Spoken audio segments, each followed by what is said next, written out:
Bonjour, bienvenue dans l'activité 2, l'étude morphoscopique des sédiments. Donc, pendant cette activité-là, on va essayer de déterminer les caractéristiques morphologiques des sédiments et on va essayer d'établir la relation entre le type de sédiment et le milieu de sédimentation. في هذا الدرس هذا غادي نشوفوا الدراسة المورفولوجية ديال الرواسب. دونك غادي نحاولوا اننا نحددوا les caractéristiques مميزات المورphologie ديال les sédiments. Bien sûr, lorsqu'on parle des sédiments, ça veut dire que ce soit l'argile, que ce soit du sable, que ce soit du gravier, ainsi de suite. Alors donc, lorsqu'on veut observer, donc déjà, l'étude morphoscopique, donc cette étude, donc ça veut dire on va essayer d'observer les sédiments. euh, Après, on déduit les caractéristiques qui sont reliées à la forme des sédiments. Alors, commençons par le sable. Donc, lorsqu'on fait l'observation du sable, donc par exemple dans l'image A, c'est une observation par microscope des grains de sable. La même chose pour B et la même chose pour C.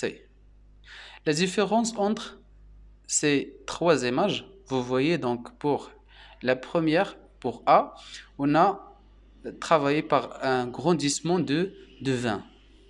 Pour l'image B, donc, on a fait un grandissement de 40. Pour l'image C, donc, on a travaillé par un grandissement fois 60. Donc déjà, lorsqu'on fait la première comparaison, c'est que on trouve que les grains de la première image, donc, ils sont grands par rapport à B et par rapport à C. Pourquoi? Tout simplement, donc, pour les observer, il suffit un grandissement fois 20.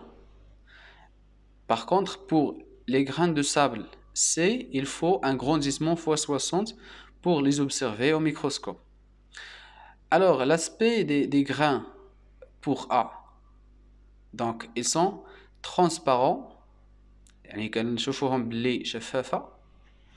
Angulaire, c'est-à-dire il y a la présence des angles. Donc les angles ils sont aigus. يعني عندهم زوايا حادة. هاد لو تيب كنسميوهم non usés. ديجا فاش كنشوفو بلي la forme اولا بلي كنقولوا بلي la taille des grains non usés elle est grande par rapport aux grains roma et par rapport aux grains émoussés luisants. هادشي كيعني بلي ما تعرضاتش لي فروتمون. علاش؟ دونك لي فروتمون شنو تيخلي دونك شنو هي النتيجه ديال لي فروتمون؟ دونك بوندون ان ترونسبور كيكون لي فروتمون دونك ترونسبور que ce soit par l'eau que ce soit par l'air. Ce transport il fait donc il induit des frottements entre les grains de sable. هاد لي frottements كيخليو لي grains de sable كيوليو صغار وما كيوليش عندهم هاد الزوايا هادو. alors فاش كنديرو حنايا لوبسيرفاسيون وكنلقاو بان هاد لي غران دو سابل عندهم دي زونغل ايغو دونك اوتوماتيكمون راه ما تعرضوش لي فروتمون. دونك سي ان ترونسبور ليميتي. دونك راه انتقلوا تعرضوا للترونسبور مي سو ترونسبور il est limité que ça soit dans un milieu fluviatile ou bien un milieu glacier. Donc علاش قلنا milieu glacier كنعرفوا que le déplacement par les glaciers ما كيكونش فيه les frottements entre les sédiments. داكشي علاش donc vous voyez donc les sédiments راه مازال محافظين على les angles ديالهم. Quoi d'autre? بالنسبه l'aspect قلنا ils sont donc les grains sont transparents. Donc toujours هاد l'aspect هذا شكون اللي كيخلي les grains de sable يكونوا transparents? C'est l'eau. Donc l'influence de l'eau. Donc le milieu c'est du sable granitique. Pour l'image B, donc ce sont des émoussés luisants. L'aspect émoussé et luisant.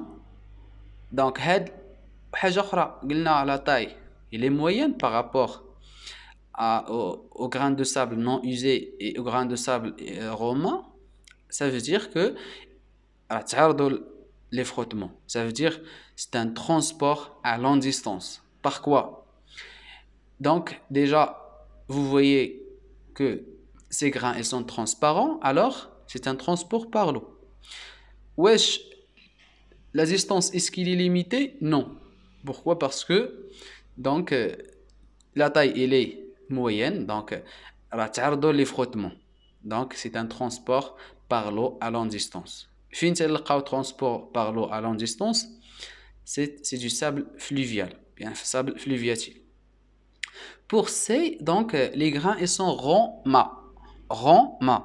Alors, ils ont aussi une taille qui est très petite par rapport aux non usés et par rapport aux émoussés luisants. Donc, à transport, donc c'est un transport à longue distance. واش par l'eau? Non. علاش؟ حيت déjà عندهم واحد لا كولور. كتكون عندهم واحد لا كولور ماشي transparente à 100%, mais كيكون عندهم واحد لا كولور jaune. D'accord? Donc, la couleur, donc, le milieu, donc, ce n'est pas un transport par l'eau, mais c'est un transport par le vent. C'est pour cela, donc, c'est un transport dans le milieu saharien. Donc, c'est un transport éolien. Voilà. هادشي اللي عندنا بالنسبه لي grains de sable. Donc حنايا فاش ناخذوا واحد l'échantillon وكنحددوا la quantité, bien le pourcentage des grains non usés, pourcentage des hémocellulosants, pourcentage du roma, il est le les non usés هما اللي كتار, donc automatiquement غادي تستنتج باللي هاد les grains ils ont subi un transport limité dans un milieu fluviatile ou bien un milieu glaciaire. إلا لقيتي باللي les hémocellulosants هما اللي كتار, حيتاش l'échantillon راه ممكن تلقى فيها les trois types en même temps. إلا لقيتي فيها les hémocellulosants, donc غادي تقول بلا transport par l'eau donc sur une longue distance. Donc c'est le milieu اللي تلقاو فيه transport par l'eau à longue distance, c'est les fleuves. C'est le fleuve.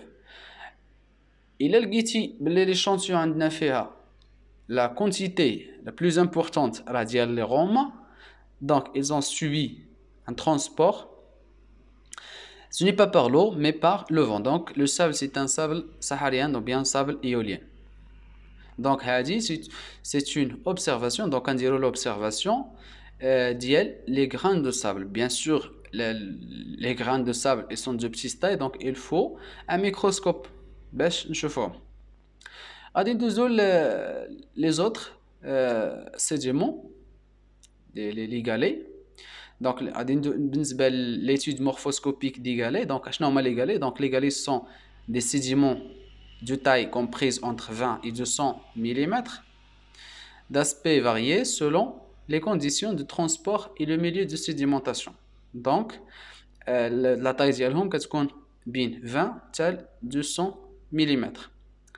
Donc فين تلقاو هاد لي سيديمون بالنسبه لي غالي؟ كنلقاوهم في différents milieux continental ولا milieu intermédiaire aussi.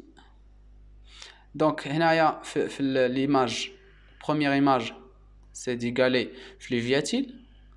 La deuxième pour B, c'est un milieu littoral. Les différents types de galets qu'on peut trouver dans le milieu naturel sont des galets impressionnés. Donc les caractéristiques des galets impressionnés comme vous voyez sur l'image, on a des traces sous forme de trous. Les trous